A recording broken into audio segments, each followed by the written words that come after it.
Good evening, folks, and welcome to the live stream. I hope you're all very well this evening. Let's see who we have on tonight. We have Boomer Age, great to see you. We have Gene T, Derek R, great to have you on. Raven 1983 Witch, great to see you too. Norflinger, great to have you on. We have Colin, Enzo the God, Ian, PA 3456, great to see all of you there. We have Killer, thanks for moderating. We have Casper, we have Mark. We also have Young Ralph. We have CGM, great to see you, CGM. Derek, Fearless Wolf, Mark. Who else have we got?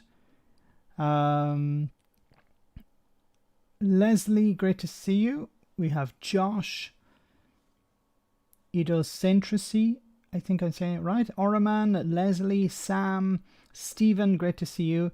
Freddie B, great to have you on again. Freddie, hope you're well. We have another Mark. We have Yoni, great to see you. Caroline, Mike, Chris, Tabe, great to see you. We have Chardamaning, I think it's correct. Who else have we got? Eddie, Chris, Conservator, I see is on, and so many more. I want to wish everyone. Number 3, I see, is up there as well. Great to have everyone on tonight. Hope you're very well. Hope you had a great week.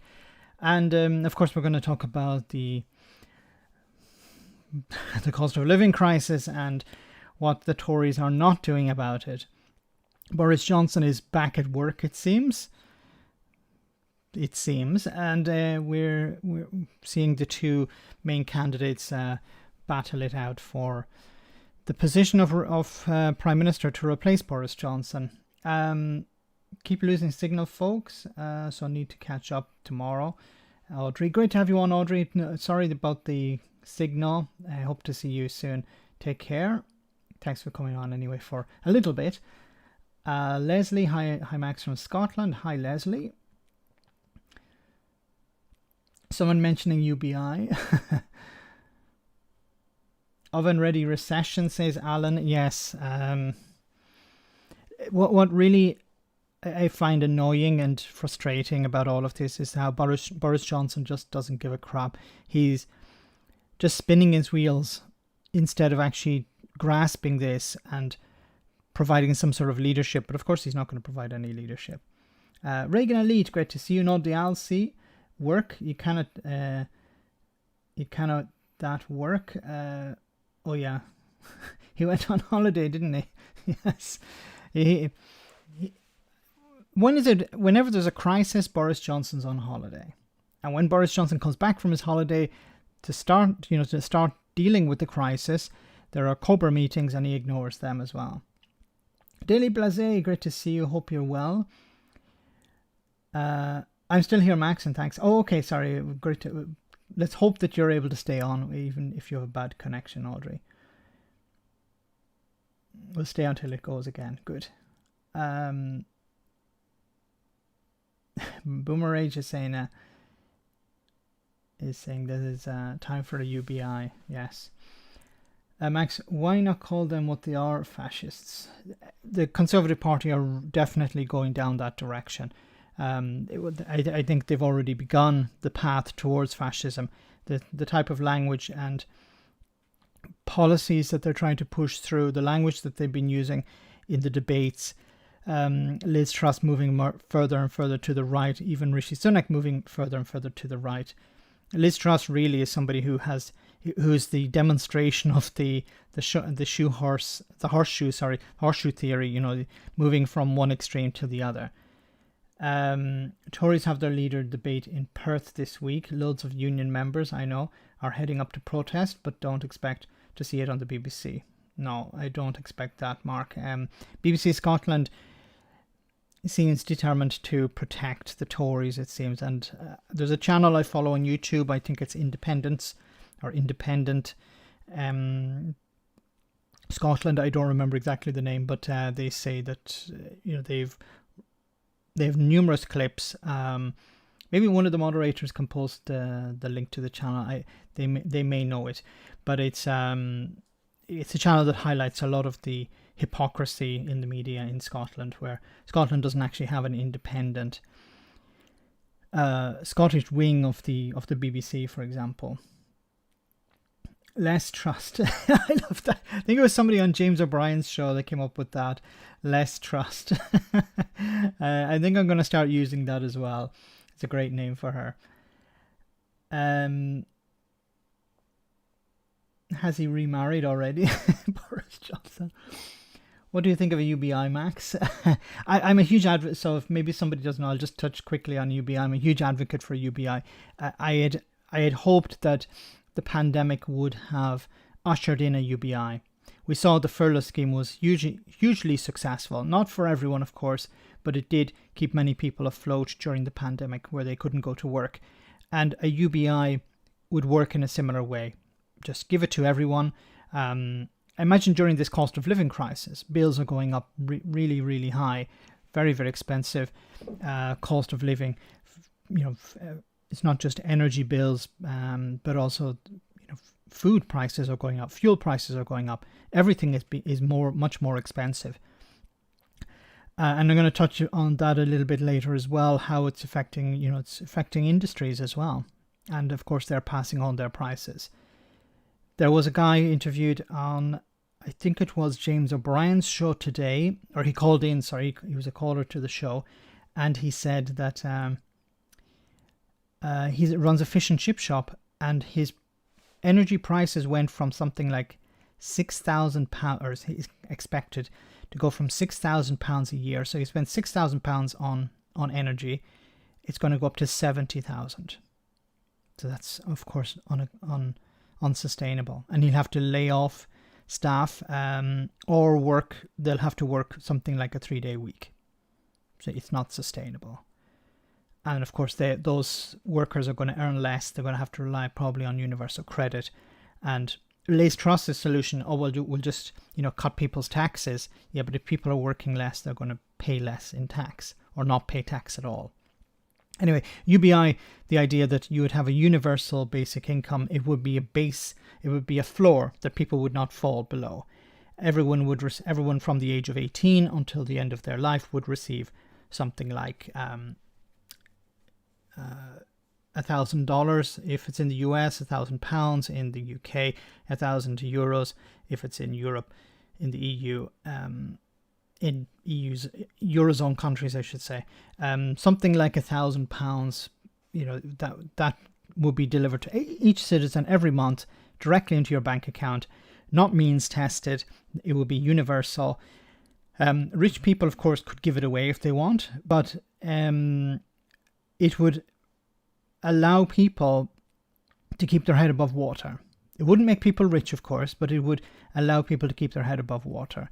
But it would do so many wonderful things, I believe. It would, for example, somebody wants to start a small business. So I'm not going to go into this because I could talk about it for hours, but one of the things I think would be wonderful about it is, somebody wants to start a small business. Maybe you run a chipper van, okay? You want to sell, fish and chips or something from a van. Of course, there's costs involved and there's risk involved. And if you go to the bank and ask for a loan, they may not be willing to give it. But if you say, okay, I'm going to start bit by bit, I'm going to put some of my money aside every month, and I'm going to start this business. I'm going to buy an old van, fix it up, get started. If the business doesn't work out, well, I still have my £1,000 a month. So it reduces the risk. You can imagine somebody who's borrowed money from the bank, tried to get started, and then the whole thing collapses. Then they're left with debts that they struggle to pay. So a UBI would free people up in that way. You would see many more people investing in small businesses or in small activities, combining their efforts together with others. It would alleviate so many problems. Mental health issues at the moment. This is something that people aren't really talking about during the cost of living crisis. It's not just that people can't pay their bills, it's also the stress connected to that, the worry. People are struggling at the moment. There are numerous stories of many individuals who are just barely breaking even. Many are in debt in order to pay their bills. And on the 1st of October, things are going to get much worse. In January, even worse again. So it's one thing having some sort of hope, okay, perhaps the government will get involved, perhaps, things won't be as bad as people say in the future. But when you know it's going to get worse, it's very, very dark and very, very bleak.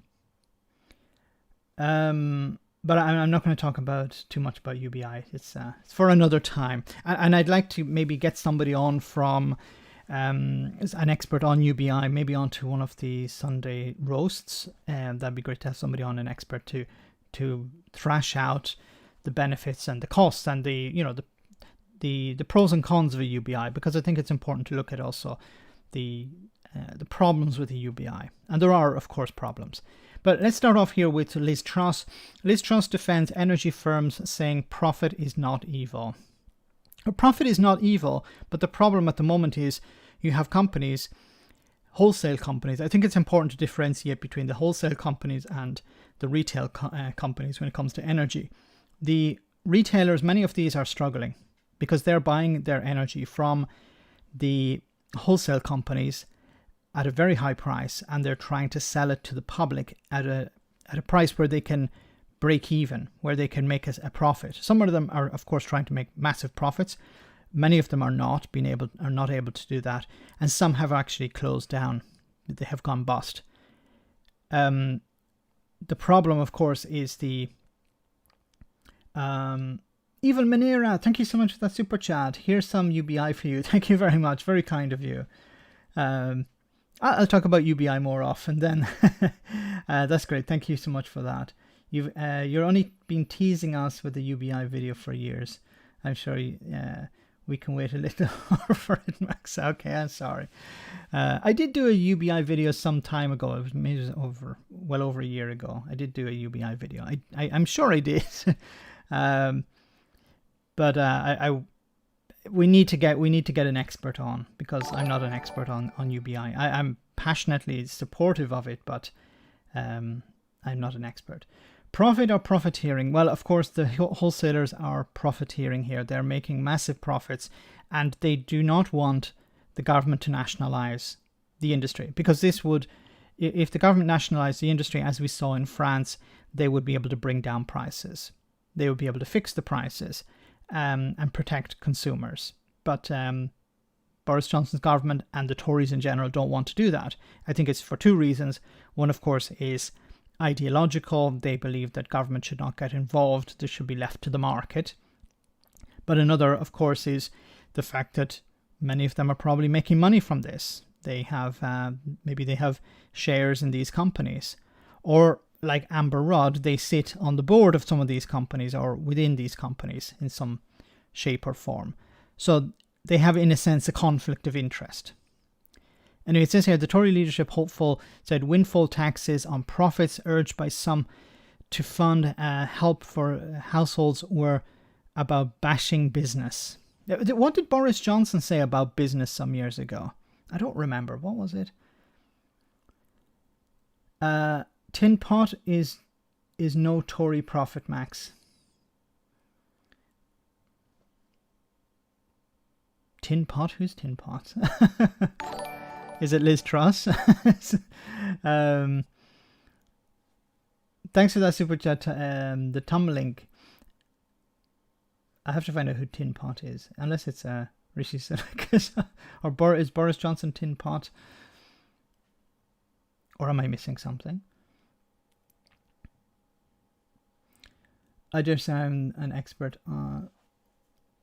expertish on UBI. We could have you on number 3 if you're an expert on UBI. Boris said lots of things, Max. Yes, he did.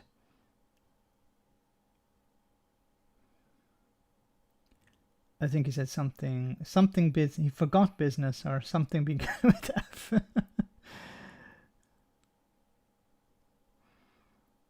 Tories always have conflict of interest one way or another. It's either, they have someone sitting on the board of a company, or they work as a consultant for some of these companies. Tin Pot Thatcher, sorry, I reckon, as opposed to the Iron Lady. Very, very good. Okay, Tin Pot. Yeah, not the Iron Lady, but Tin Pot. Thanks for that clarification. Goes on to say, but rival Rishi Sunak said millions would be left at risk of destitution without more energy payments. So, something a little bit disappointing about all of this is that Rishi Sunak seems to be turning to the idea that we actually should provide some real support. He hasn't said what that real support is, but Liz Truss is likely to win, but she doesn't seem to be cared in providing. She doesn't believe in handouts. You know, a lot of these energy companies still receive massive subsidies from the state. Anyway, he has proposed spending billions of pounds on further payments to pensioners and the low paid over winter, arguing tax cuts will not help them enough. And he's correct here. Tax cuts will not help people on universal credit. Tax cuts will not help people on low pay, and tax cuts will not help pensioners. Mr. Sunak also wrote in the Times to confirm that he would be willing to borrow to fund these costs as a last resort if they could not be found through savings across Whitehall or cuts to government spending. Tom Lake, thanks so much for that. The Tin Pot Truss is no Iron Lady. I love that name, Tin Pot Truss, or Less Truss. Less Trust. Thanks very much. And you're correct. She's no Iron Lady. She's a pound shop or a wish.com version of Margaret Thatcher. I'm no fan of Margaret Thatcher anyway, but at least she would stick to her guns. Gareth, thank you so much for that super chat. Sorry I'm late, Max. IBS flare up. I've been seeing so much this past 7 days that my bathroom is beginning to look like Tory Party HQ. For fuck's sake, PS, fuck the Tories. Thanks so much, Gareth.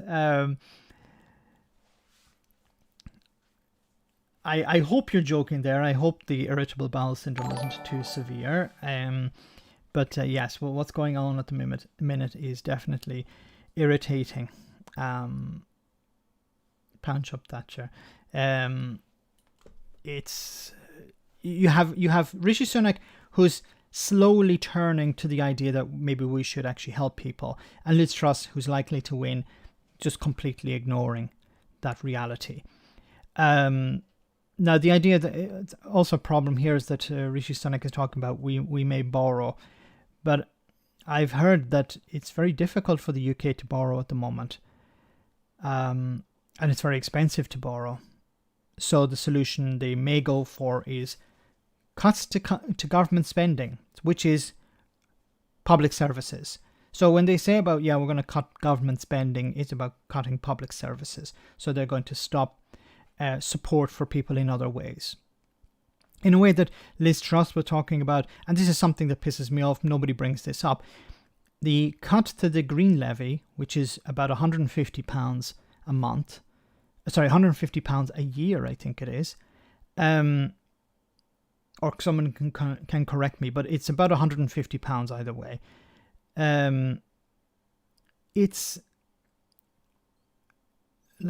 used, this money is used for insulating homes, so which is actually necessary, a necessary tax. But of course, it's about avoiding the real cost here. The real cost is the rise in energy prices. It's not about VAT, it's not about the Green Levy, it's about the rise in energy prices. And if you can cut that rise, then you're going to save people hundreds of pounds a month or a year, thousands of pounds a year in the case. Cut government spending, make MPs work for free. Good idea. Reagan Elite, thanks so much for that super chat. Guy Standing is a British economist and a co-founder of the Basic Income Earth Network. We're worth looking into. Fantastic. If you have his details, can you send it on to me on Discord or I'll reach out to you, Reagan Elite. Because that would be somebody to get on. So I'll take a note of that. Basic Income Earth Network. Thanks a lot for that. Because these are ideas that people are not familiar with, like a universal basic income. There are trials at the moment. There's one in Scotland and there's one in Wales, as far as I know. But the problem with trials is that they're very limited.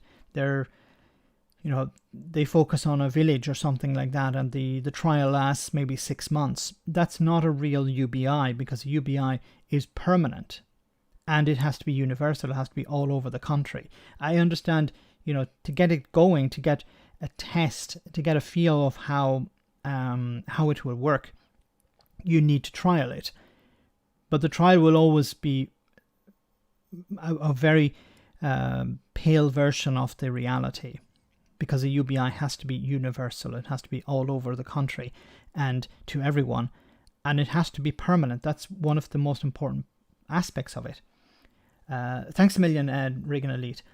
It has to be permanent, because if you know that, okay, for the rest of my life I'm going to receive this £1,000, then you can make plans for the future. But if you know it's only going to last 6 months, then the plans you're going to make are going to be short term, not long term.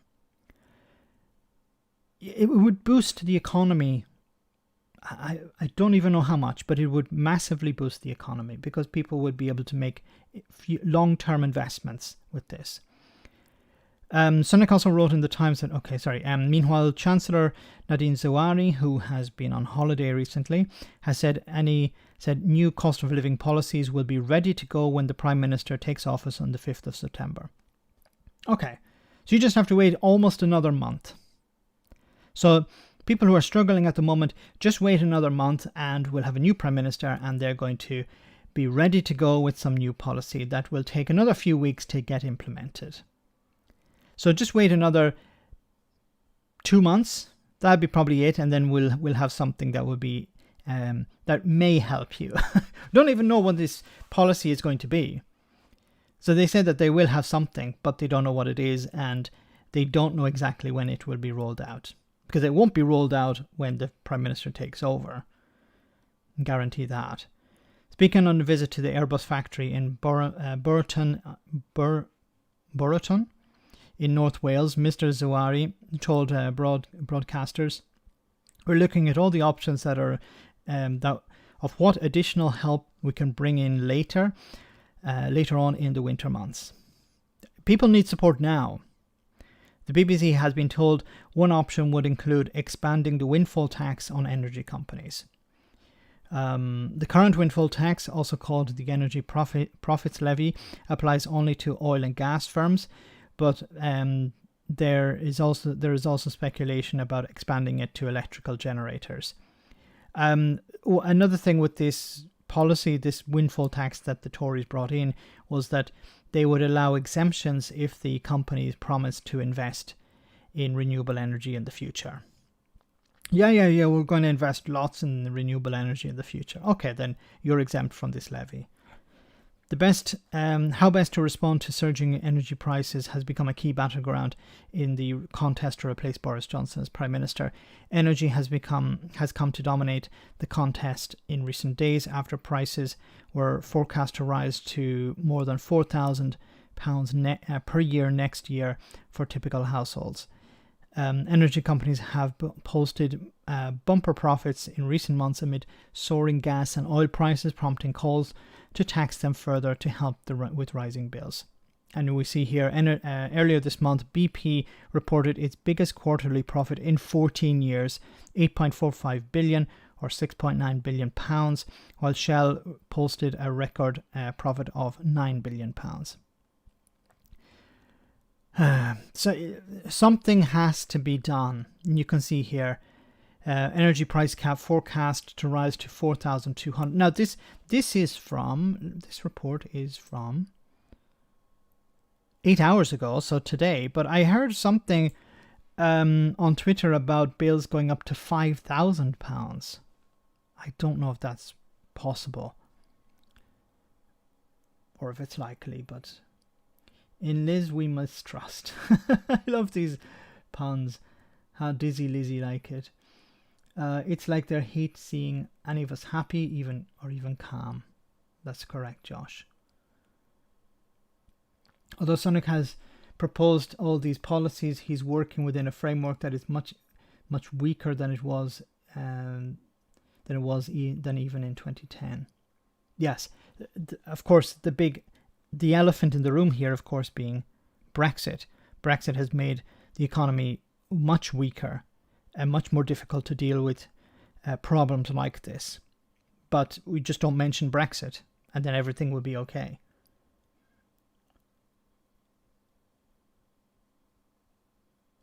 You turn dizzy, Lizzie. Generators, but quickly and quietly, because the next thing is legislation against them. I heard something about £5,000 energy bills too. Yeah, I don't know if that's happening or not, but even if it's not 5,000, 4,000 is astronomical. And many people who are struggling at the moment, how are they going to pay an extra £1,000 a year, or an extra £2,000 a year in some cases? Thank goodness the Prime Minister will tackle the crisis like he did Brexit. Has anyone got any industrial fridges? Yeah, but the problem with the industrial fridges is they cost a lot to run, so it's becoming more and more difficult even for Boris Johnson. Boris Johnson is struggling, during this cost of living crisis as well. It's becoming more and more expensive to run a fridge. So it says here, high energy usage firms in UK may get subsidies amid soaring costs. So one of the things that's been mentioned a lot, of course, is the cost of living crisis, what the government is doing to help ordinary people. But of course, businesses are suffering as well. And it says there's a number of businesses saying, particularly small businesses saying, we can't cope. We'll have to lay off staff. We'll have to cut back on our usage, which will mean we will have to close our businesses for a number of days. There was a guy talking to James O'Brien, and he was saying how his business is a fish and chip shop, I think it was. And his bills went from £6,000, or £6,000 at the moment, last year, to he's expecting to see £60,000 or £70,000. So he said it's not sustainable. He can't run a business with electricity or energy bills at £70,000. So he said he's going to have to lay people off, or at least work fewer days a week. So that means those people who work for him will earn less, and they'll have to rely on universal credit. Paul Taylor, thanks so much for that super chat, Paul. Most of the UK's gas comes from the North Sea. UK can sell that internally at lower rates and control the cost. They chose not to. Yes, this is something I wanted to talk about as well. This, and I wasn't completely sure, but you're the second person who's confirmed this. It's about half, I think more than half anyway, of UK gas comes from the North Sea. So it's UK gas. And of course they're not bringing down the price because somebody is profiteering here. Now I don't know I don't know which companies are extracting the gas and what their connections are to the Conservative Party. Because if you produce the gas yourself, most of the gas, then you can control the price. You should be controlling the price. But they're not. Why are they not? There's also a problem of storage. The UK government has pretty much abandoned gas storage, which means they have to rely on volatile market, on a volatile market. If they had more gas in storage, they could cushion people from the cost of living crisis as well. But then the Tories don't want to do that. Any sound policy, the Tories seem to go in the opposite direction. You can apply this to pretty much anything. There was this, I did the Fool of the Week, Carol, I called her Caroline for some reason, Carol Malone, who was talking about how, the NHS is wasteful, and her solution was to bring in middlemen, to bring in an extra layer of bureaucracy. Yeah, bring in business people who can source, like, do these people have experience? Like, what's the difference with hiring people who are skilled at purchasing? Does she not think that the NHS already do that? Did they just take people randomly off the street and say, would you like a job in procurement? Yeah, I don't know what procurement is, but yeah, that's okay. You can work in the procurement department. No, her solution, we'll bring in people from business. Obviously, it's about creating another layer of bureaucracy in her eyes. She wouldn't see that as waste. But it seems that whatever the right thing to do is, the Tories go in the opposite direction. Thanks for that super chat, Paul. But it's unbelievable that there is gas. Most of the gas comes from the North Sea, and the Tories are not controlling that, not controlling the price. MOD has a network of strategic gas and oil reserves designed to see us through situations caused by wars. Tories sold it off to make brownfield development sites.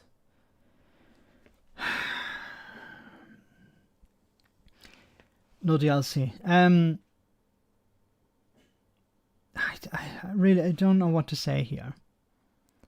Here we have this strategic reserve and a strategic network. So if there's a war, what we do is we can hook into this and we will protect people during a war.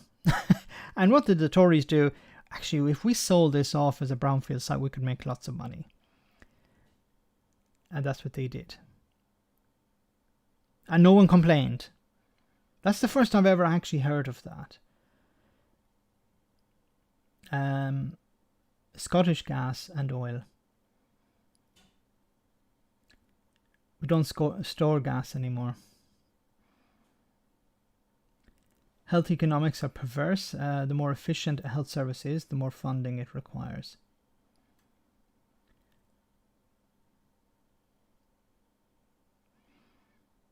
The North Sea gas is being sold to the rest of Europe. Ah, that's why. and then what's happening is, it's, for example, in Scotland, they're buying gas, buying energy from England at a higher rate than what they're selling, than the gas or the oil is being sold for. Neither do I. I read the private, and everyone thinks the magazine is funny, but I tear my hair out on every issue it reveals these facts. Yeah, you should be, I don't know, watching Love Island or something like that. It's more that's what most people are doing. They're watching Love Island and commenting on. I've never actually watched Love Island, okay? But that's what most people seem to be interested in. Just watch this escape. Maybe it's an escapism. Maybe they're the ones that are doing the right thing, you know. Just watch Love Island and don't think about reality for a bit. Maybe it will help. But unfortunately, reality bites when Love Island goes blank, and because the meter has run out. High energy. So just back to this. High energy firms, usage firms in the UK may get subsidies to. Amid soaring costs. You can imagine a steel company, the amount of energy they use, the bills will be astronomical. The UK government is considering plans to subsidise bills for energy-intensive industries such as steel and cement, as companies face sharply rising electricity prices. The government proposals released on Friday would also mean lower costs for firms in the paper, ceramic and glass sectors. Yes, this is good, but what about small industries? What about small companies? The plans would help about 300 businesses and support 60,000 jobs, the Department of Business, Energy and Industrial Strategy said.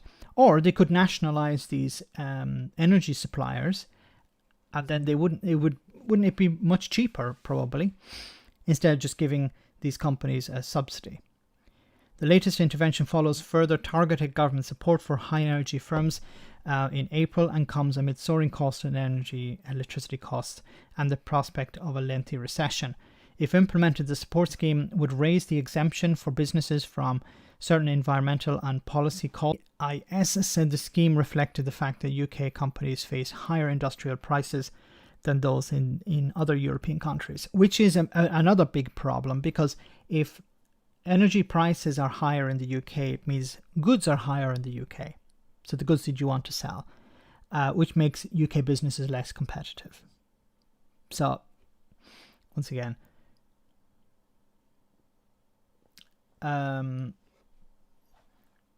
sound dropped for a bit for me. Oh, let me check. Is everything okay? Seems to be okay on my side.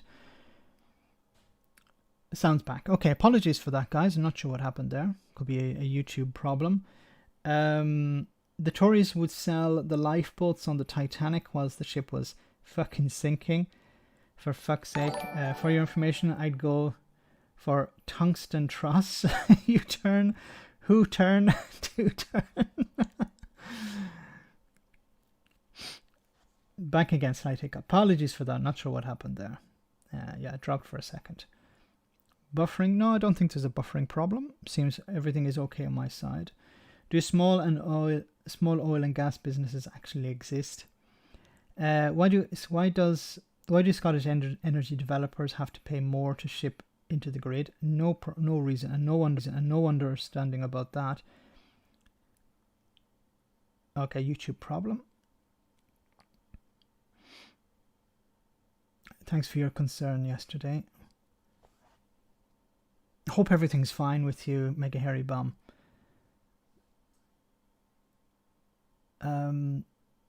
Instead of taking from the windfall profits, why we'll get some controversy to split opinion and cause a divide. Money for your bills, but a big cut to public services, all the while corporate laughs. And again, it's buffering again. No DLC, thanks so much for that super chat. Pull the broadband spaghetti wire a bit tighter, Max. No DLC, thanks so much. For years I've been sedated, and now I think I'm educated. I've been listening to the wrong radio station, Benjamin. Zeferara, UK media. Yes, I've been sedated, and now I'm educated because I was listening to the wrong radio station. People are waking up.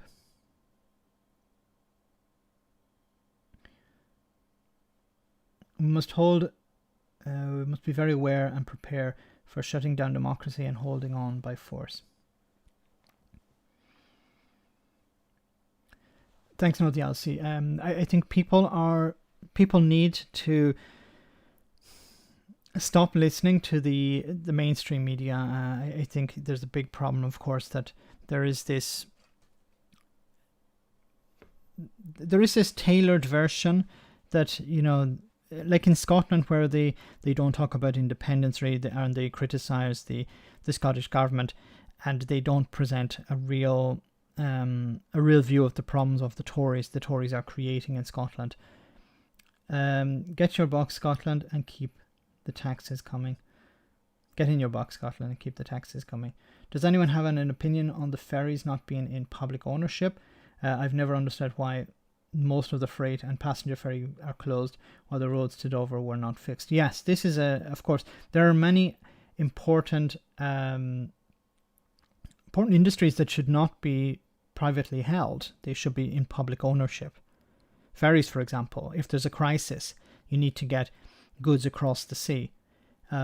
These should be in public ownership. You know, if the ferry companies are also facing a cost of living crisis as well, because fuel prices are going up.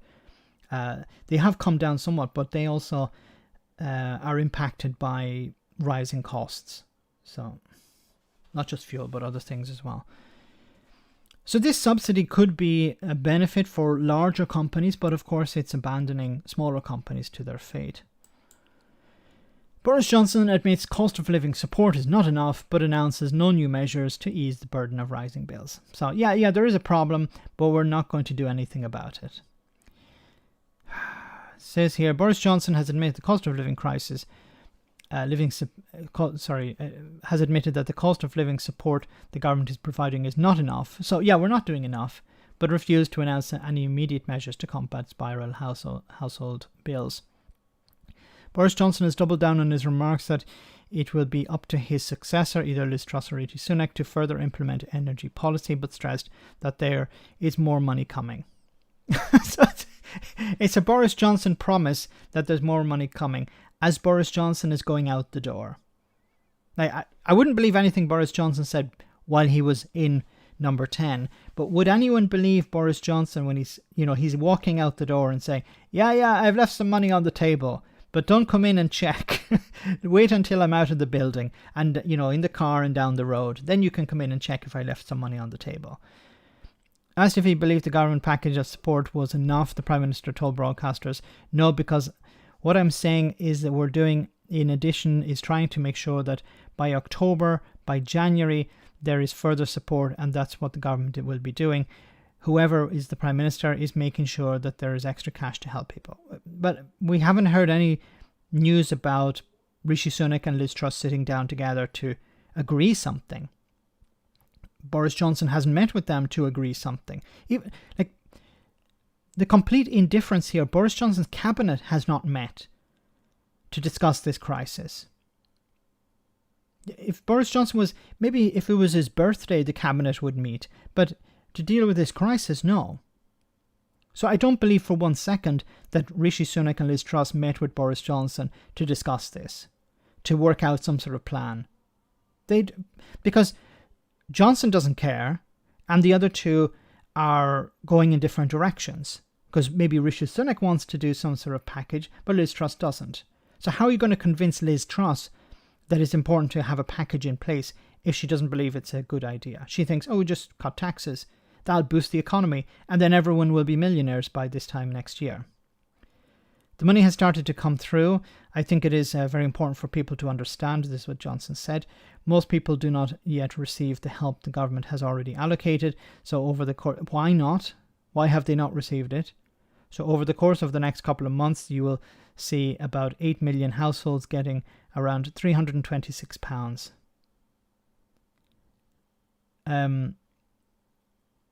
Over the next couple of months, people will receive £326.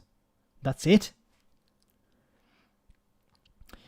You will see everybody in October get help with the energy support scheme. Mr. Johnson added, I'm not going to pretend that these things are easy for people. I'm not going to pretend that these things are easy for other people. Well, yeah, I am actually. You're right to push me because we're doing everything we can. You're right to push me because we're doing everything we can. Why would somebody push you if you're doing everything you can? No, you're right to push me because we're not doing everything we can. Is a point? What sort of ridiculous statement is this? You're right to push me because we're doing everything we can. It's nonsensical. The Tom thanks so much once again for that super jump. Borisy, recent leader of the free world. Yes. Borisy.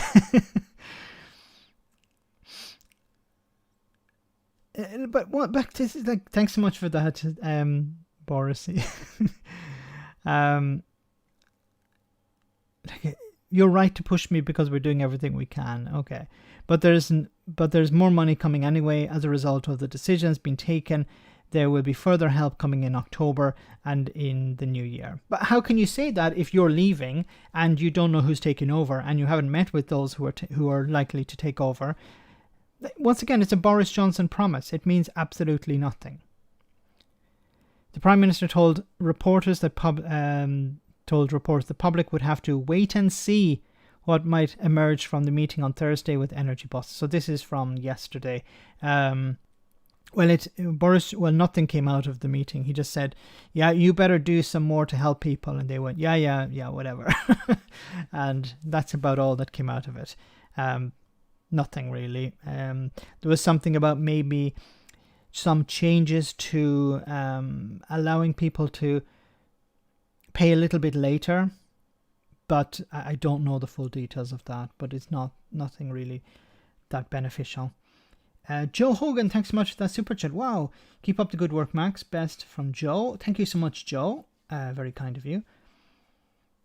Joe Hogan, not the radio presenter, is it? I think there was a radio presenter in Ireland called Joe Hogan. Thanks so much, Joe, anyway. Have a great evening. Max's new adult sponsor is back again. Shifting blame to the next Prime Minister. Yes. Johnson is always about shifting the blame. It's never his fault. It's somebody else's fault. So the Chancellor, who was on holiday, options for help will be ready for new Prime Minister, says Chancellor Nadine Zawari. Speaking to Sky News, Mr. Zawari said either of the two Conservative leadership candidates, Liz Truss or Rishi Sunak, will be able to hit the ground running when elected. But he suggested that Boris Johnson, the outgoing Prime Minister, would not introduce any new policy to tackle the living costs while he remains in post. My message to families today is we will have these options ready to go on the 5th of September. There's about less than a month away, so don't worry. We're going to look out for you, like we have before. He says here, yesterday I met with the industry to look at what we can do on direct debit, on prepaid meters, all the things that families are worried about. And we'll be making sure that we're doing the work so on the 5th of September, the new Prime Minister can hit the ground running and get these things into place. We don't even know who the cabinet will be. We don't know who the new Chancellor will. What if the new Chancellor is somebody who disagrees with this?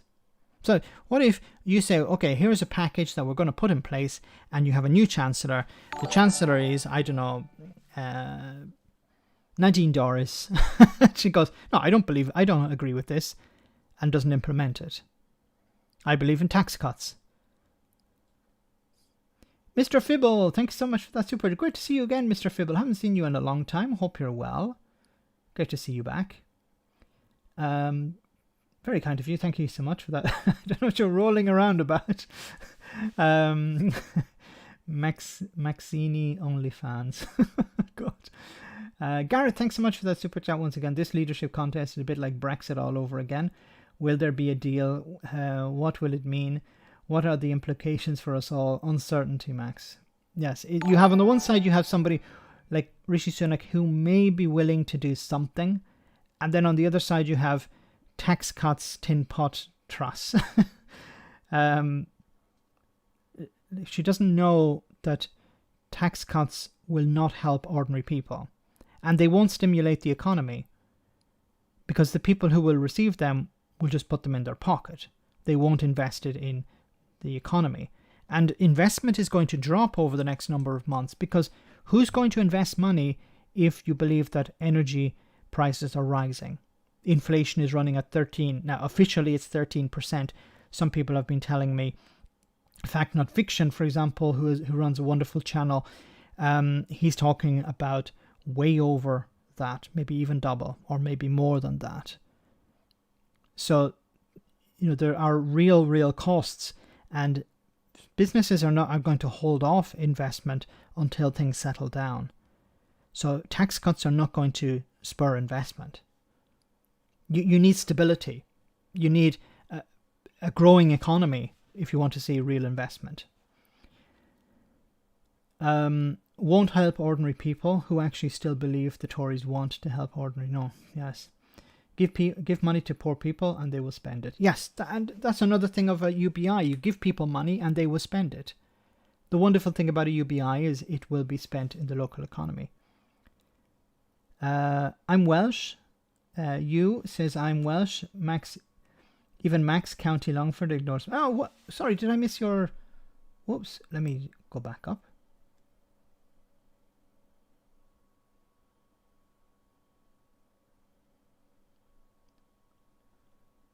How did I ignore you? Apologies for that. I hope I didn't. Anyway, guys, let's move on. This is the former Trade Secretary talking about Rishi Sunak's plans. Well, let's turn our attention back to the race for number 10 now. The former Chancellor Rishi Sunak is promising more handouts to help people get through the cost of living crisis if he wins the Tory leadership contest. He says he'll offer support to everyone, with particular focus on pensioners and the most vulnerable. Well, let's find out a little bit more now, shall we? I'm joined by the Conservative MP and supporter of Rishi Sunak, Dr. Liam Fox. Very good morning to Morning you. again. Good to see you. Rishi Sunak has written in the Times about this, hasn't he, today, setting out his latest plans to tackle these cost of living pressures. Let me just read out one extract of that to you. He says, if it requires some limited and temporary one-off borrowing as a last resort to get us through this winter, I'm prepared to do that. He's opening the door to borrowing, isn't he? I mean, isn't that a U-turn after all he's said about Liz Truss's plans? Well, you have to have read the paragraphs before that, not just that one, which says that this is an absolute last resort and not a first resort. The key thing is that... Look, the problem with borrowing is I don't know if it's possible to borrow at this stage. I think a good solution... Oh, sure, it's great to see you on the stream. Hope you're well. 30 degrees in my office, 30 degrees where I am here. I have this closed room where I do the recording, and it's about 30 or maybe even more than that. It's quite hot. Mankini weather. No, it's never Mankini weather. But anyway, back to this. The problem with borrowing is there's a cost related to it. If you don't borrow, then you have to cut public services or raise taxes.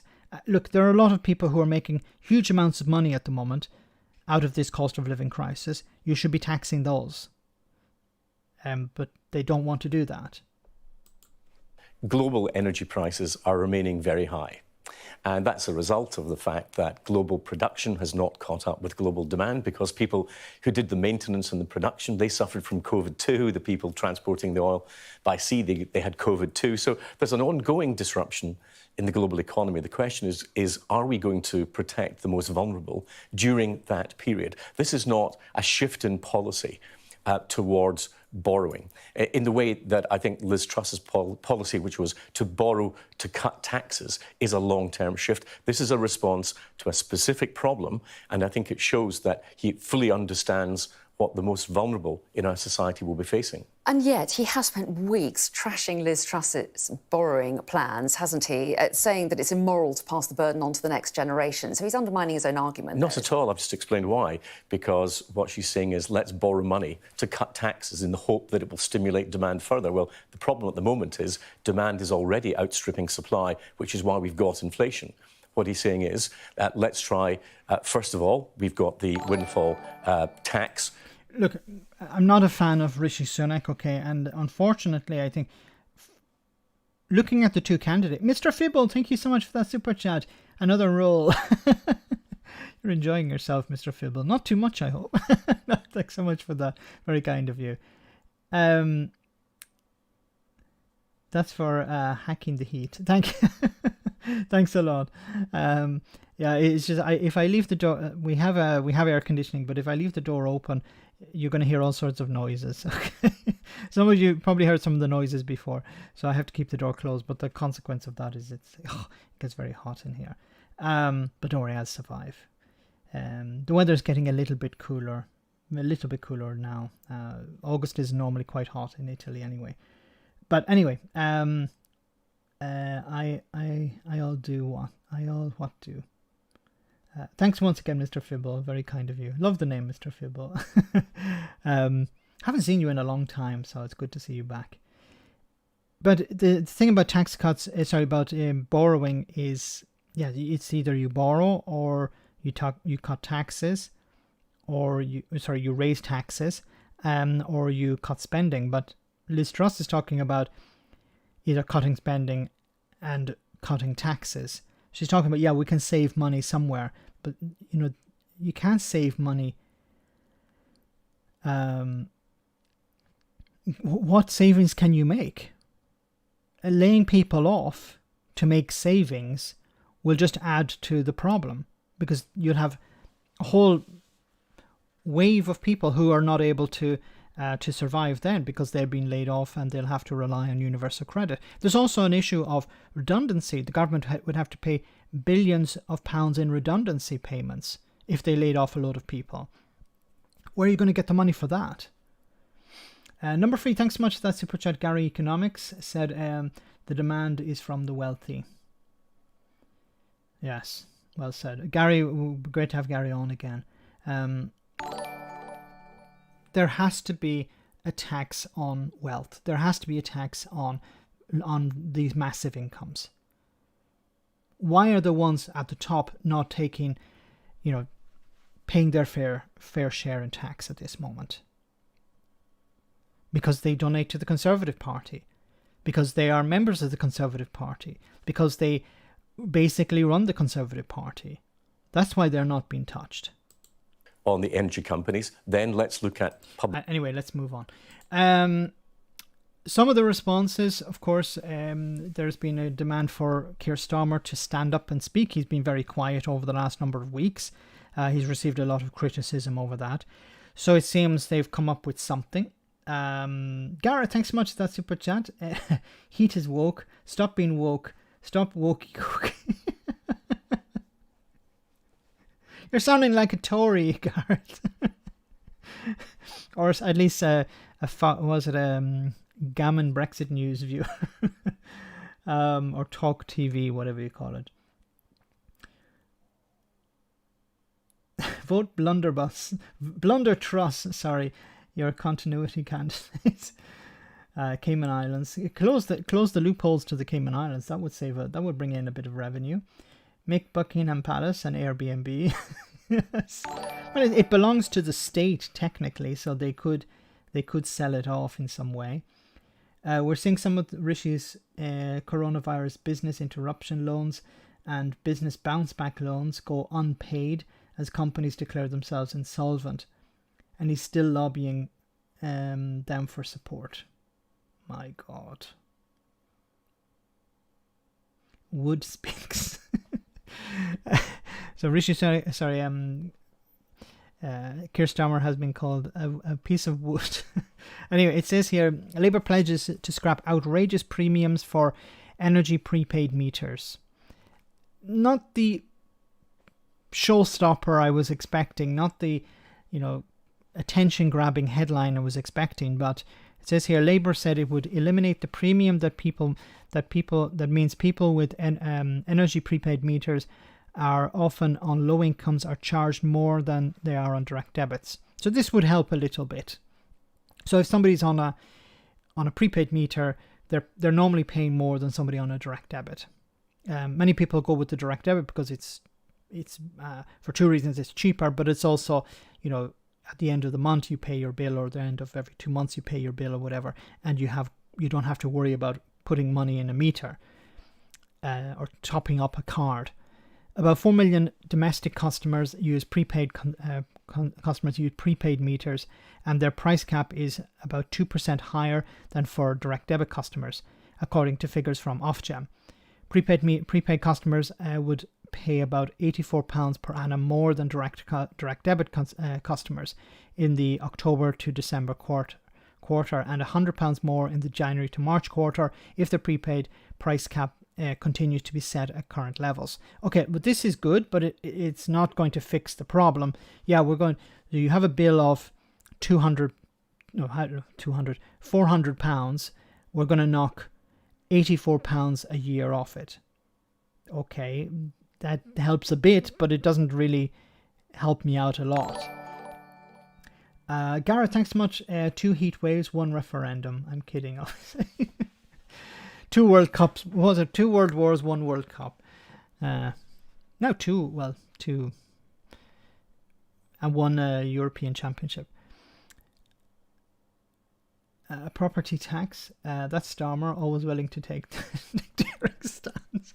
Do I sense a tad of sarcasm in your comment there, Night Raven? Rachel Reeves, the Shadow Chancellor, said, it's outrageous that people on prepaid meters have to pay more for their energy. Why should those with the least have to pay more to heat their homes and put the lights on? This is unjust and justifiable and morally wrong. Once again, this is scratching at the surface. It's not really having an impact. I don't think this is going to have a real impact. As energy prices spiral, this unfair prepaid premium must end. Labour would make sure that no one pays over the odds for the same gas and electricity that everyone gets, as well as taking broader action to help people manage their bills over the winter. The problem with this is that they could just change the premium. So they would say, oh, okay, you're not paying a standing charge, you're paying some other charge. You're paying a setup charge, or because the prepaid meter is a way for these businesses to make extra cash. But that's why they're more expensive. So because they would say, well, there's a maintenance fee, or there's an upkeep fee or something like that. So they would just change it from a premium to whatever type of premium it is, whatever it's called at the moment. They would just change the name of it and avoid. I don't see this really as a solution. You need to attack the problem at the source, and the source is the wholesale energy price. Number 10 on prepaid meter. No, I don't think so. Kevin Bridges said once, let's invade the Cayman Islands. Yes, good point. Gear has grown on me. His masterful removal of Bojo was sublime, but his answers to this are very in-system, so I worry. A standing charge and higher tariffs for first-use units have always caused so much suffering. Can we just stop this until it's nationalized? It has to be nationalized. Stop it until it's nationalized. Agreed, 100%. Public ownership is the only answer. Yes. Because then you can control the price. Because if there's another problem later down the road, at least if the energy companies are privatized, you'll be able to deal with it before it happens. So you can watch other countries see their energy prices rise, and you will be protected. Unregulated markets force up the price of oil and gas. Price gouging, in other words, yes.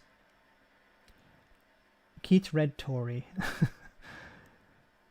If he's coming out with policies like this, it's difficult to defend that. It's difficult to say, he's acting like a piece of wood.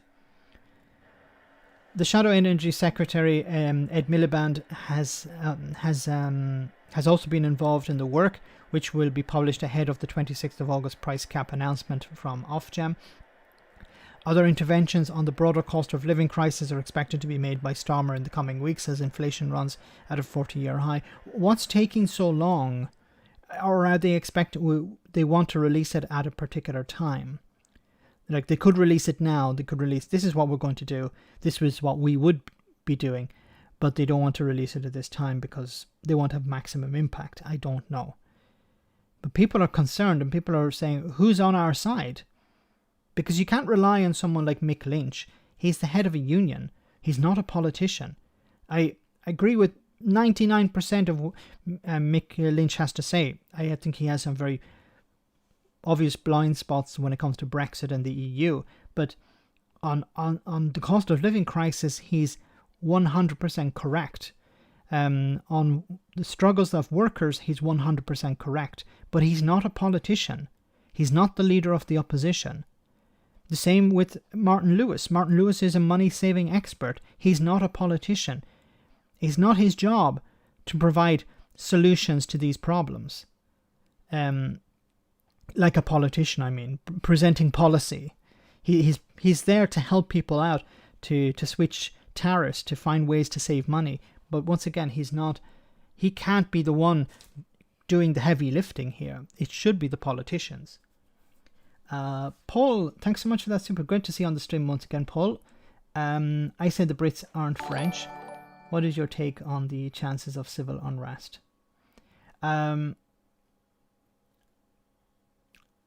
People keep saying that there's going to be civil unrest, and in a sense, if we look at precedent, I don't think there would be civil unrest. We've looked at the past. For me, the shocking response from the fishermen, for example. So if we just turn back the clock a moment, if you remember after Brexit, in the run up to Brexit, fish and the fishing communities were put front and center. The Tories said we're going to protect the fishing industry. The EU were looking on in a complete incredulity, complete incredulity. What the hell what are they doing here? I don't understand what they're doing. Why are they banging on about fish all the time? And the Tories put it front and Brexiteers, fishing is more important than any other sector. We want to protect fishermen. And of course they did it for political reasons, because it's something sexy. It's something that grabs people's attention. There's a romantic connection, a romantic idea about fishing. And what happened when the fishermen were thrown under a bus or under a boat or whatever, keelhauled, by the Tories and by Brexiteers? What was their protest? About 3 or 4 lorries filled with fish drove down to Westminster, turned around a few streets for about 3 or 4 times, and then left. That was all the protest was. The same with the farmers. The farmers thrown under a tractor or thrown under a bus by the Tories and Brexiteers. And what was their protest? I actually covered it on the channel about a year ago, maybe, or maybe even a bit more.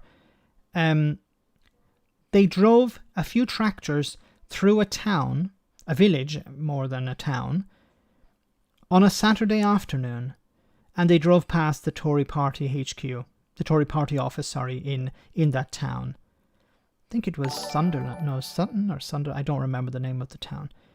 Anyway, they drove through a town on a Saturday afternoon with their tractors. They beeped the horn as they passed the Tory Party office, which was probably empty, and that was their protest. So looking at that, looking at how the fishermen and the farmers protested against their treatment following Brexit, I would imagine that British people will not protest.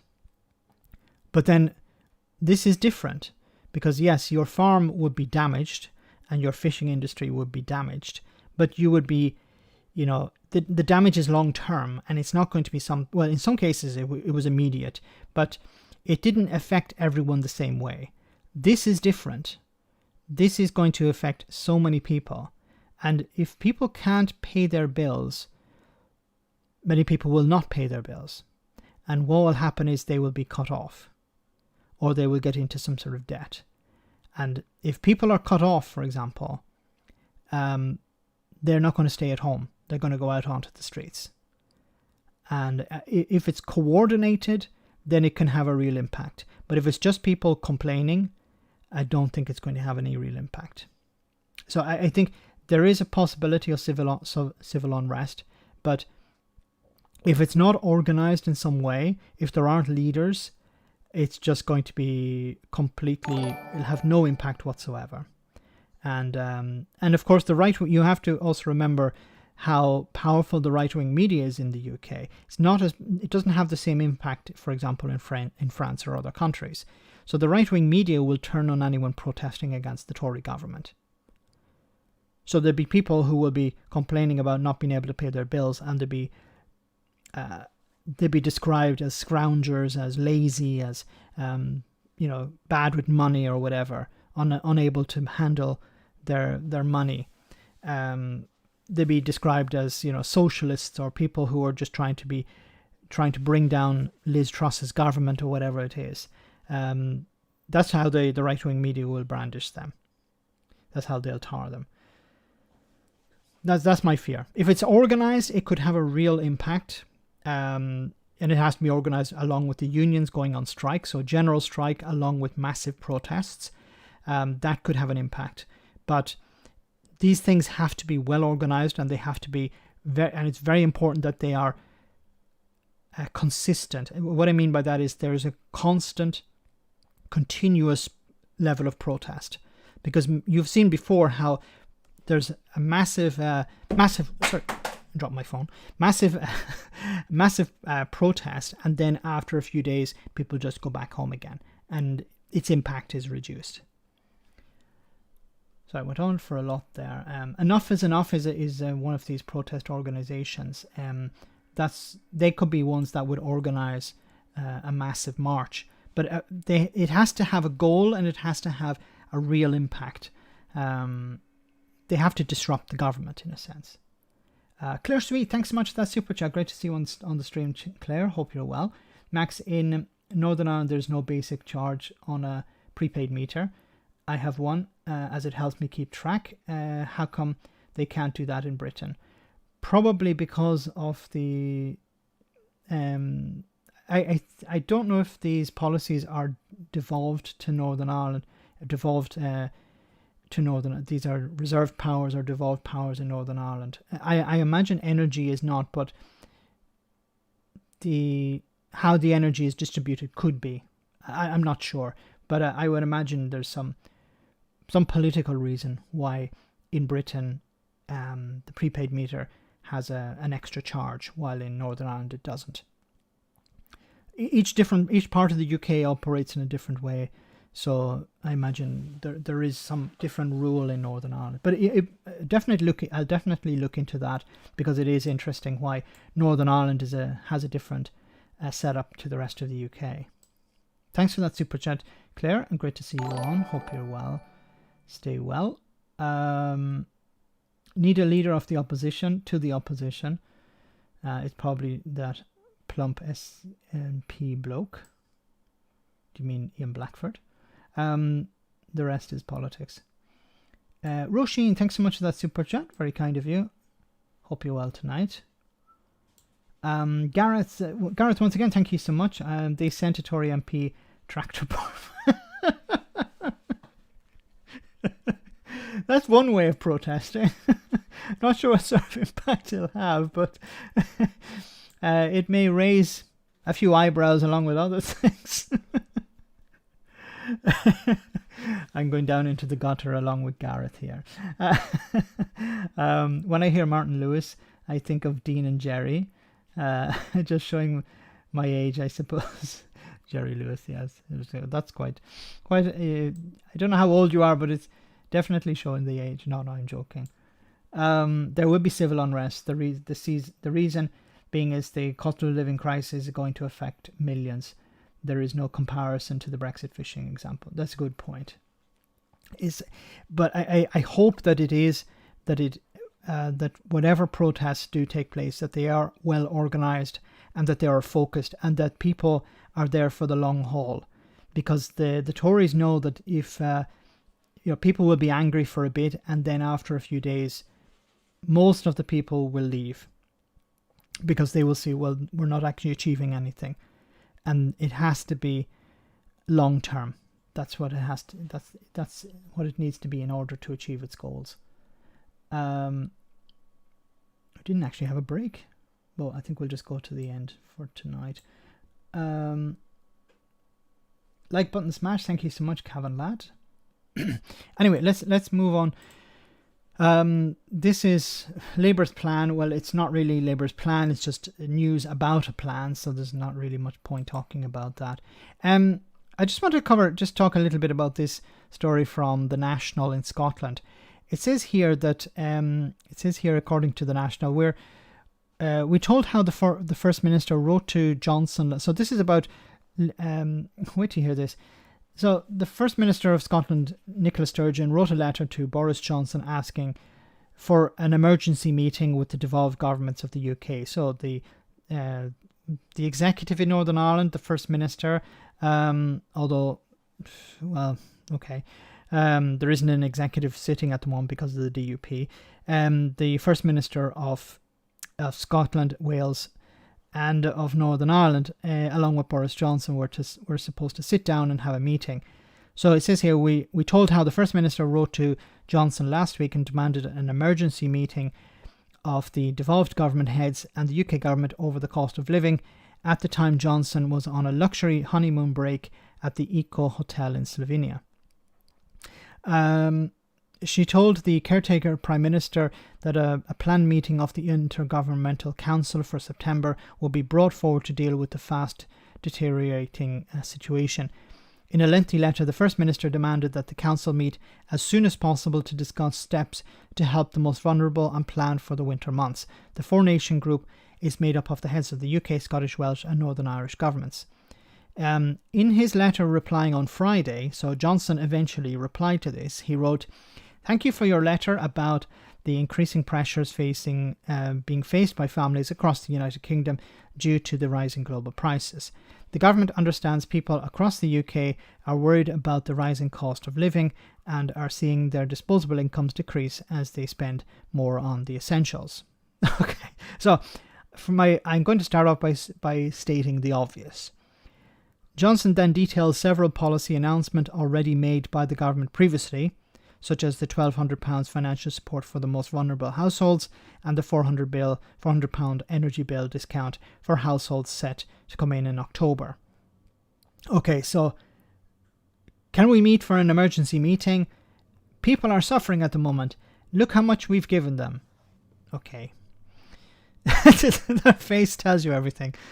He continued, "I agree that the response to this pressure will be best served by the UK and devolved governments working collaboratively to navigate these challenges together. Following our discussion last month, as well as the discussions at both the Interministerial Standing Committee and the Finance Interministerial Standing Committee in June, I have asked my Permanent Secretary for the Union to continue working with your officials to plan for a meaningful ministerial meeting with heads of devolved governments to consider how to best further support hardworking families. Okay. So is that a yes?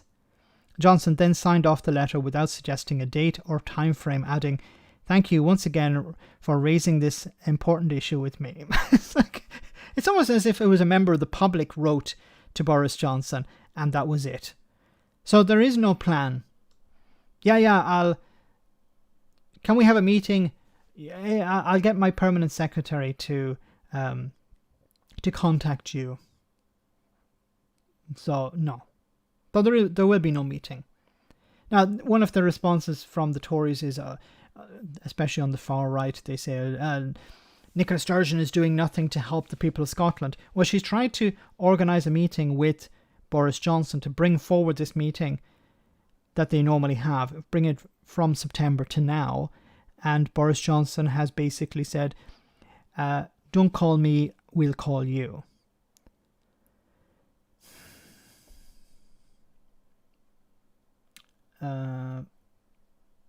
Our politics are so archaic and bent. I've never paid a bill by direct debit, even paying for electric now. I chose to pay with the bill comes in. You're right, customers have no control over direct debits. See, the problem with the direct debit is that you can't change it. You have to suspend it through the bank, and once the bill comes in, it's paid automatically. So you know, if the bill last month was £100 and this month it's £500, then you're in big trouble. So that's why a lot of people are talking about cancelling their direct debits and going back to paying bills. But the problem with that is that if you're on you generally people would get some sort of offer, and that would require a direct debit, so they end up paying more in the short term. They get a worse plan, they get a worse offer. Peter, thanks so much for the super chat. Boris has no plans unless it's a holiday. So that's what. See, Nicola Sturgeon's problem was she should have said, "Let's meet you in the Cayman Islands," or "Let's meet you in Slovenia," or "Let's meet you in, I don't know, some castle for a meeting." Don't say what the meeting's about. Say it's going to be a wonderful party, your going away party. There'll be whatever you want at it, and then smuggle in, arrive with a big folder and say, "Can we talk about this while you're here?" That's the only way you'd be able to do it. Between two courses, between the first course and the second course, you could try and talk about the cost of living crisis.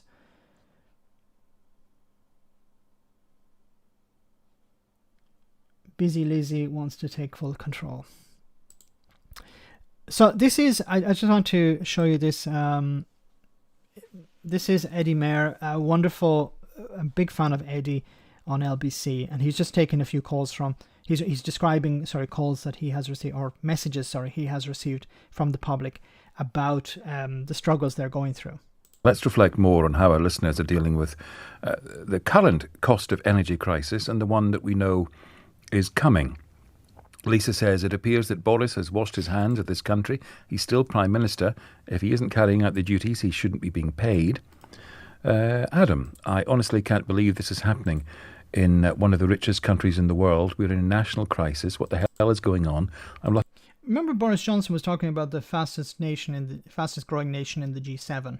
That seems to have fallen by the wayside, hasn't it? I can afford this, but I'm seeing people's faces of struggle. I'm nearly in tears. Paul on Twitter, "My wife and I have 3 young kids. We're just pennies over the threshold for universal credit.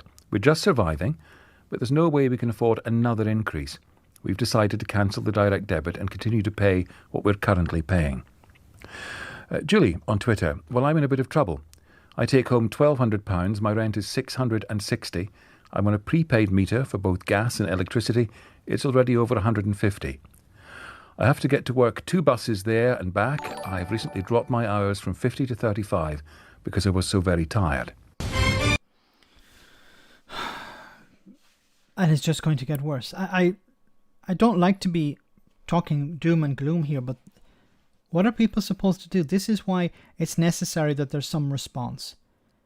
It's a bit sad that the Labour Party so far have just talked about, getting rid of the premium. So we're going to be like Northern Ireland, but that's not going to help people to a huge extent. Mr. Fibble, thank you so much once again. Mr. Fibble rocks tonight.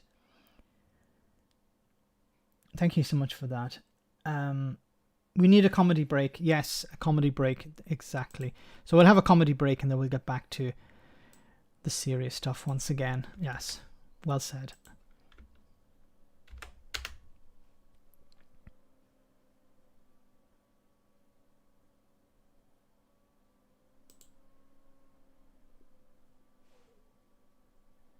If it loads.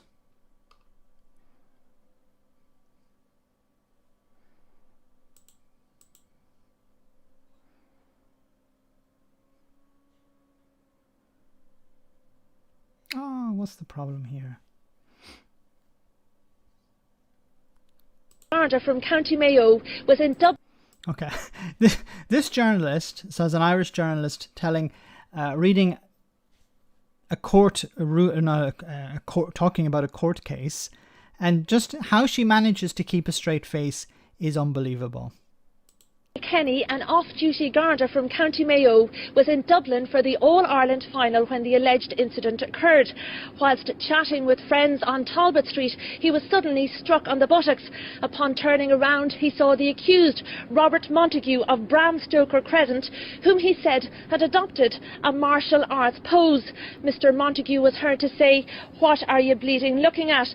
But before an answer could be given, the accused kicked the plaintiff in the chin, knocking him backwards into a shopping trolley. Mr. Montague then pushed the trolley in the direction of Amiens Street.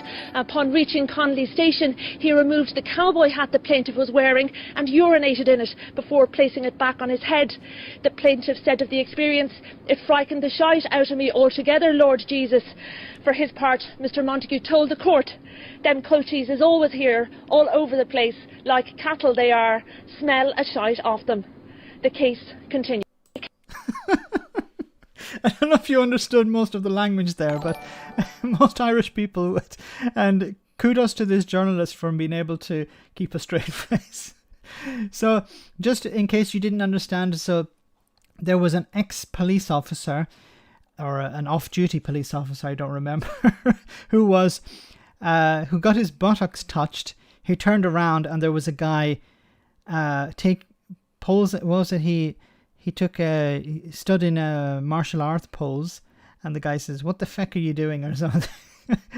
And he got kicked in the chin, fell inside a shopping trolley, was pushed in the shopping trolley down some street, then where the guy took off his cowboy hat, urinated into the hat and put it on top of the other guy, and the guy says this is the worst experience he's ever had. I can imagine.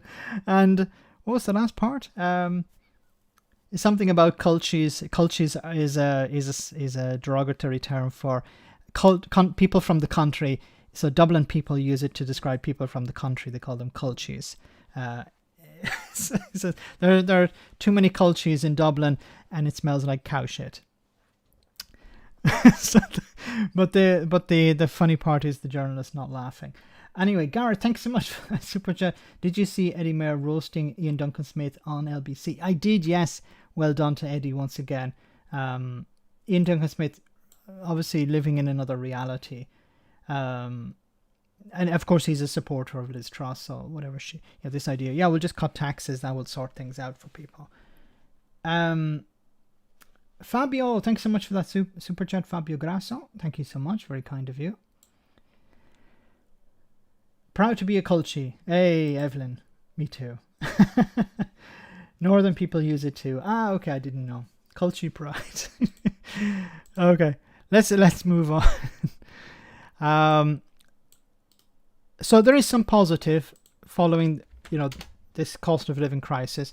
There are people standing up. Here, this is from a Twitter account called Enough is Enough. I'm following them on Twitter. It says here, we will plant a flag in working class communities all over the country, and then it is up to people in those communities to make the change. This was Mick Lynch on our Enough is Enough rallies. So Enough is an organisation set out to fight the cost of living crisis. Where do you live? Paul asks. I used to live in Longford, but now I live in Italy, so it's quite far away. Irritable Duncan syndrome. Said Mega Airy Bomb. I really hate Ian Duncan Smith, and he's the architect of universal credit, which is an absolute disaster, an abject failure. What we've been saying, myself, people like Dave Ward in the CWU, we will plant our flag and our values in working class communities all over this country with issues like this. Enough is enough. Very straightforward values, and we'll get to articulate them in speeches and rallies and whatever we can do, online communications. And then it's up to all those people that are interested to make those changes in their communities and find ways to politically organise. We've also got to teach people how to organise. I agree 100%. You need to teach people how to organise. It's not just bring people together. That's okay. That's good. But you need somebody to lead them. You need somebody to organise these events. You need to send out people to organise buses to bring people to protests. Organise how to, when to have the protest. Should it be during the week? Should it be at the weekend? Where to protest? Provide support for people who have, maybe disabilities and would like to attend, but maybe it's difficult for them. So it requires a lot. It requires a lot of organisation, and you need real leadership there. Once again, I just think many times you have these wonderful ideas to protest, legitimate reasons to protest, but they're badly organised, and then they don't achieve their goals. Organised worker is, whether it's on your council estate getting the residents association back so that you get the renovations you need for underspending, so you can make demands about the local park, make demands about your local swimming pool and your library and whatever.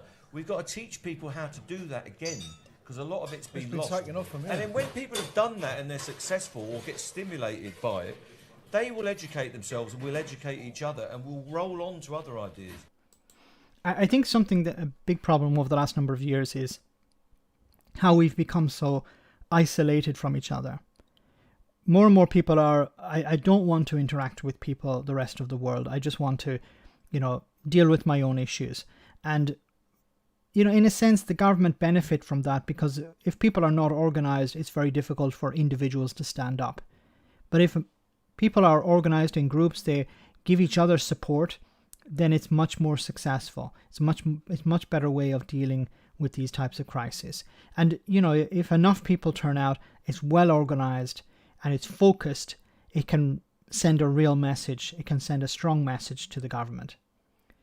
I watched this on Joe, to be honest. I was distracted by the barmaid. Like I usually am in the pub. No DLC. Naughty. Okay.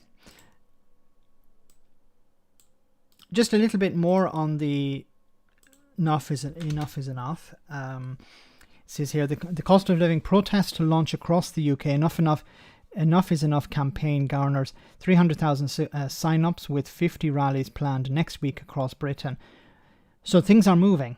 A new campaign group urging the government to do more to tackle the cost of living crisis will kick off with a series of 50 rallies across Britain, with the launch events in London next week. Trade unions, community groups, tenants organisations and politicians launched the Enough is Enough campaign this week, and it has already received 300,000 sign-ups, with a launch video viewed by more than 6 million times.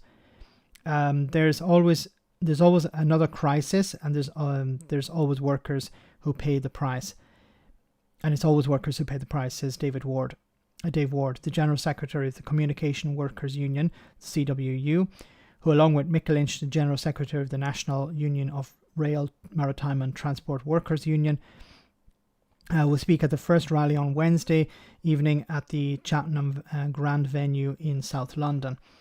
Like the TUC, Enough is Enough is calling for this autumn's energy price cap increase to be cancelled, as soaring bills push households' firms' finances to the brink. There is growing evidence that people are already struggling with the number contacting citizens' advice, because they can't afford both food and energy having jumped more than threefold in a year, according to recent figures published by the charity. Enough is Enough is also calling for a real pay rise for workers, which is defined as a public sector increase in line with inflation and a pathway to a £15 minimum wage. The current minimum wage rate for adults aged 23 and over is £9.50. It also wants the government to end food poverty by introducing free school meals for all and reinstating the £20 a week universal credit uplift. So once again, I wish these people the best. I'll cover, if there are some videos on it, I definitely will cover it on the channel. And maybe next week we'll see some protests taking place, so I can talk about them on the live stream as well. But this, I think there is a good chance that this will succeed because it's organized by people who are in the business of organizing. So you have union bosses. They, of course, are in the business of organizing protests and strikes. So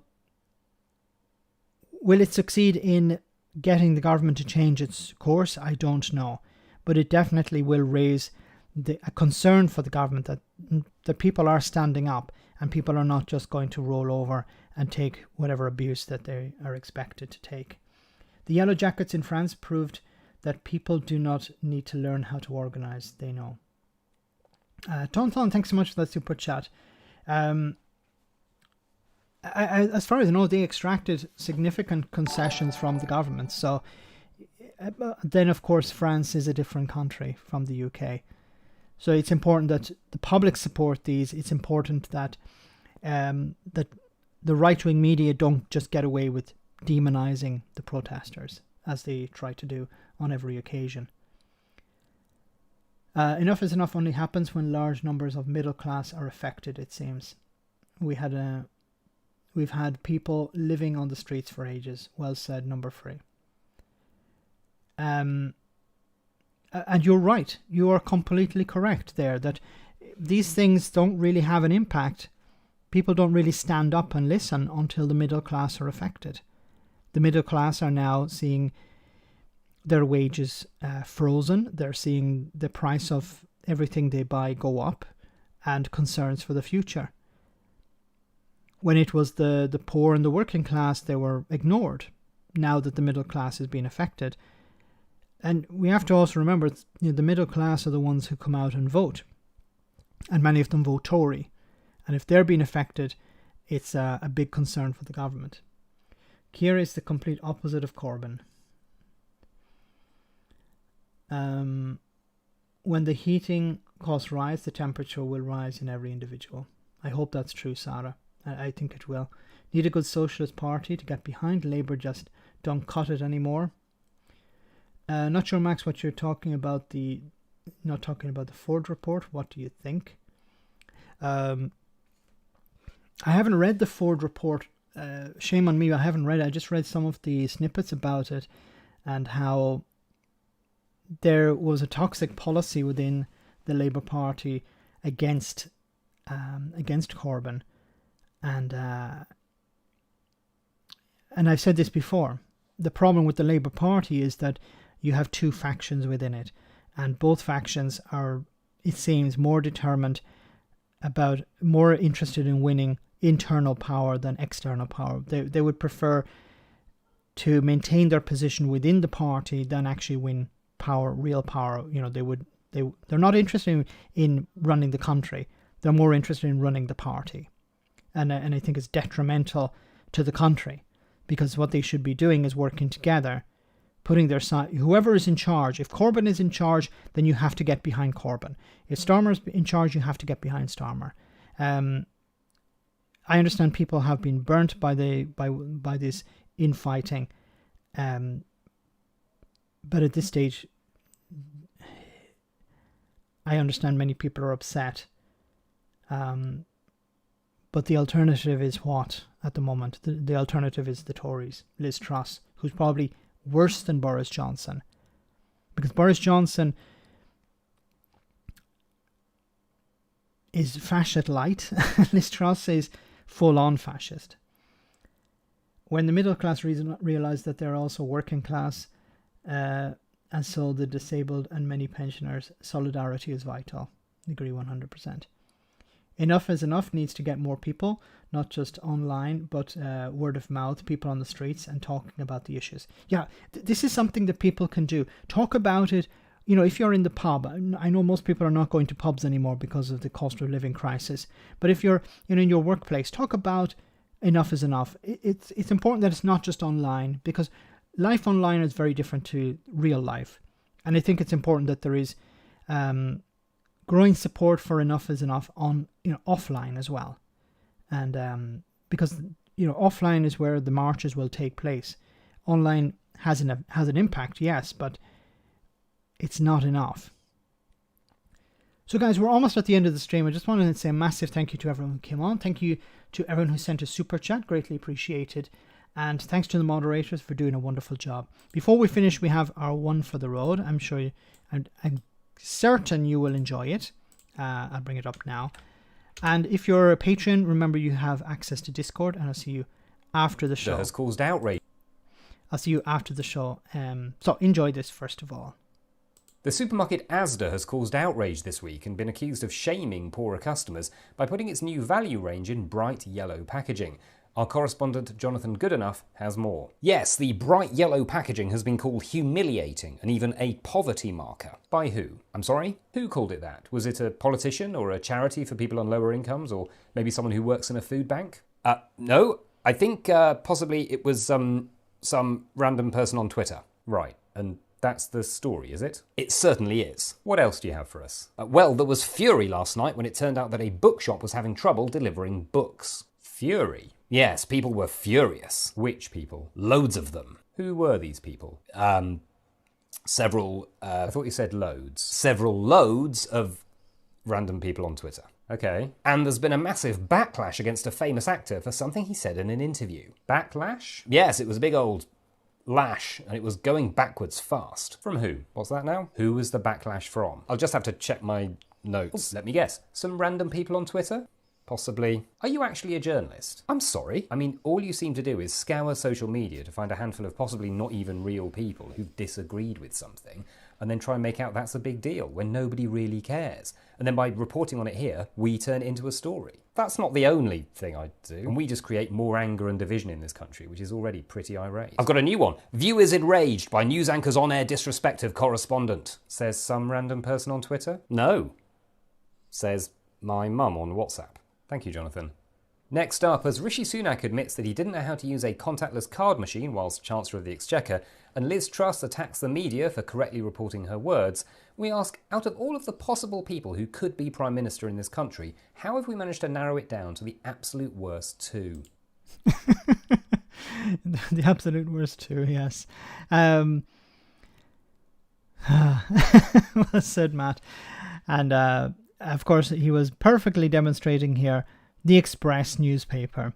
Anyway, guys, have a great weekend. I'll see you all next time, same bad time, same bad channel, next Tuesday. And remember, on Sunday we have our Sunday roast, so it's a very interesting guest on that. So I'll see you then. Have a great weekend. Stay safe and take care. Good night, everyone. Take care.